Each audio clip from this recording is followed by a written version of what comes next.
안녕하세요. 무엇이든 읽어드리는 북면 아저씨입니다. 지금 읽어드릴 책은 사마천 사기 70일에 명예를 좋아하는 자는 명예 때문에 망한다입니다. 조차기 죽은 후 원왕은 태상의 신분으로 오나라의 사신으로 파견됐다.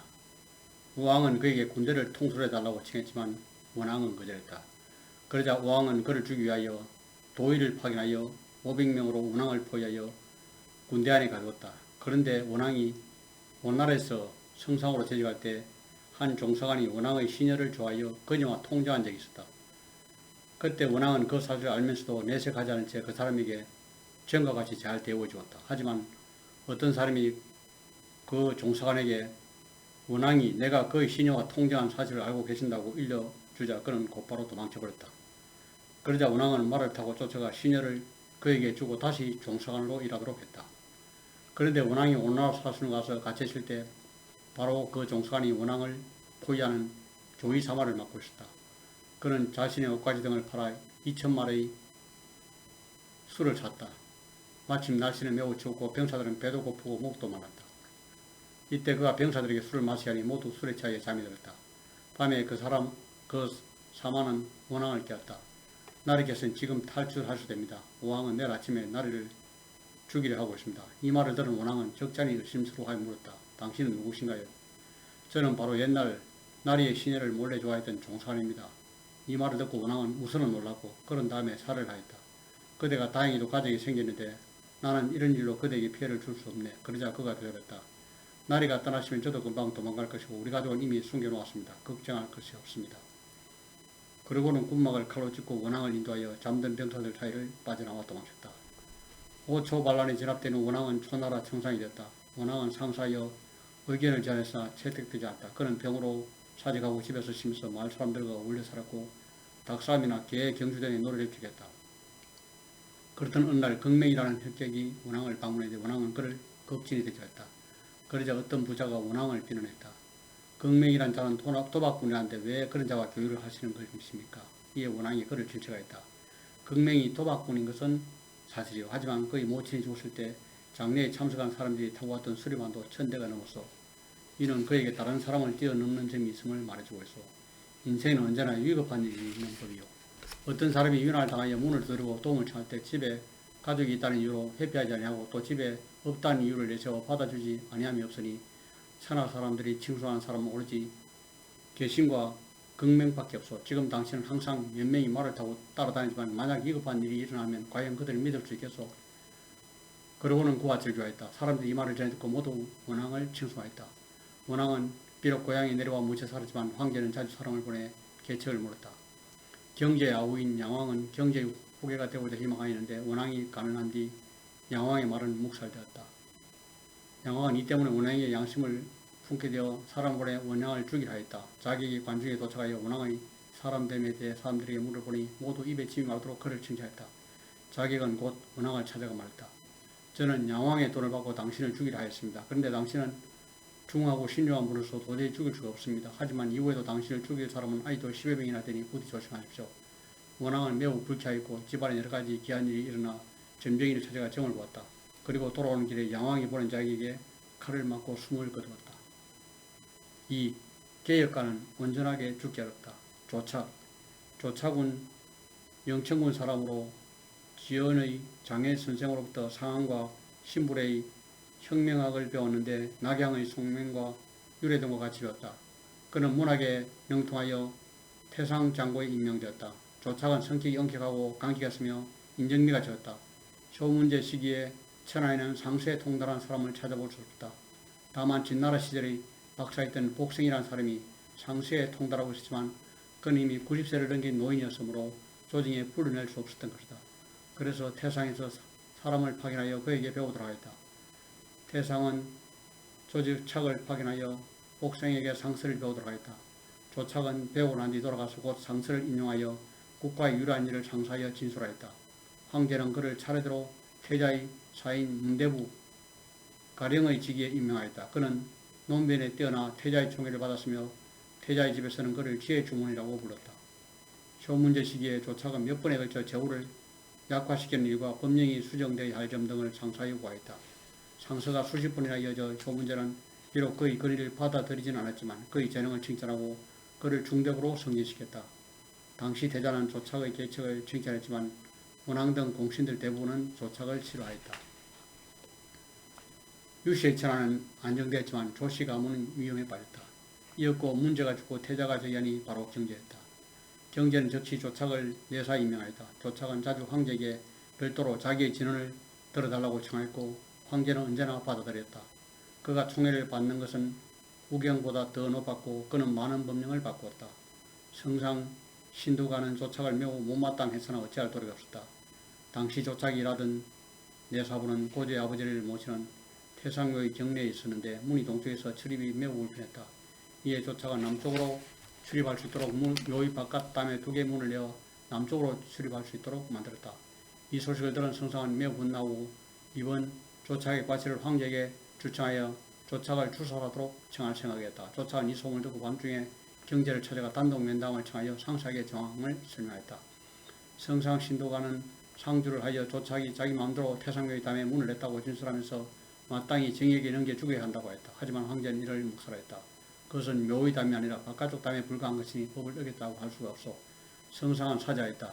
조회가 끝난 뒤 그는 장사에게 분나게 말했다. 내가 먼저 그놈을 죽이고 주청을 했어야 했다. 먼저 주청을 하였다가 오히려 이 풋내기 놈에게 당했으니 실로 실착이로다.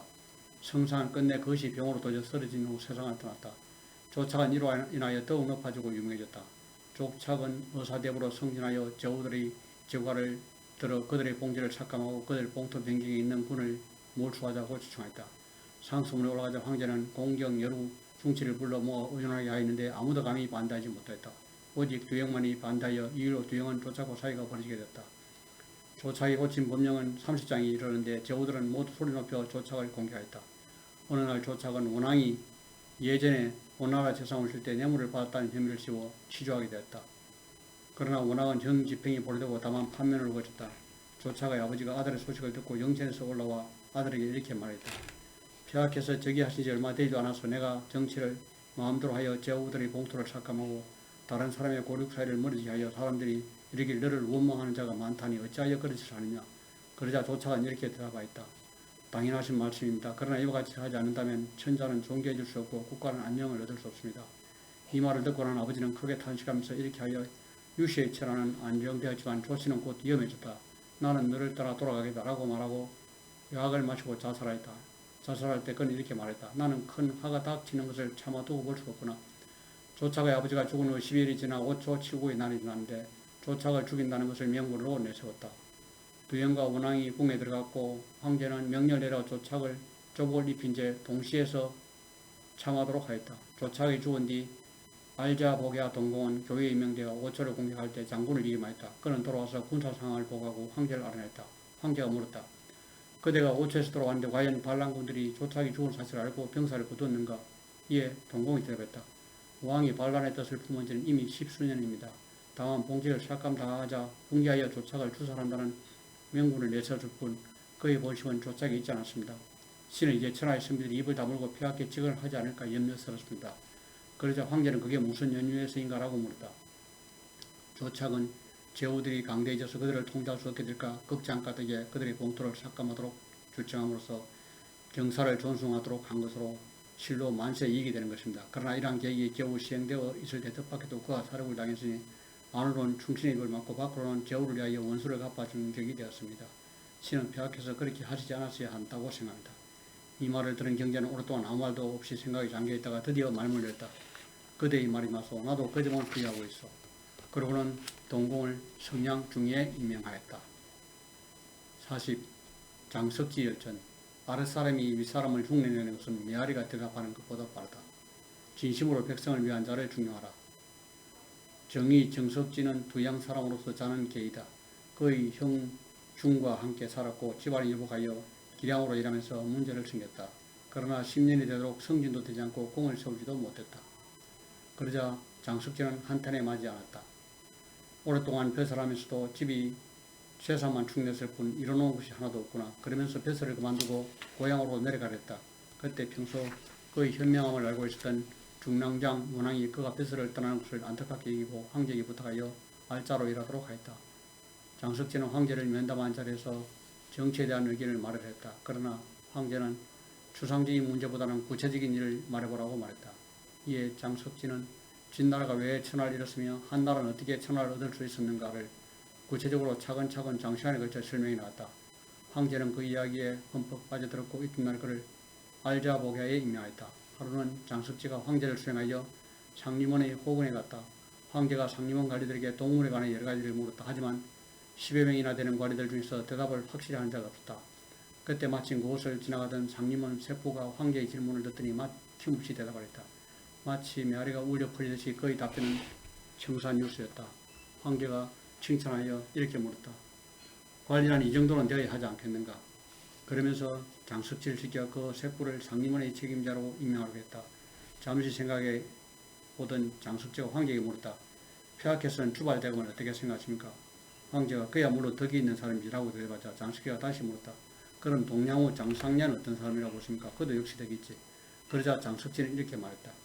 폐하께서는 주발대관과 동양호를 덕이 있는 사람으로 하시는데 그 두 분은 말을 할 때면 구분이 없어서 조리있게 이야기하지 못하십니다.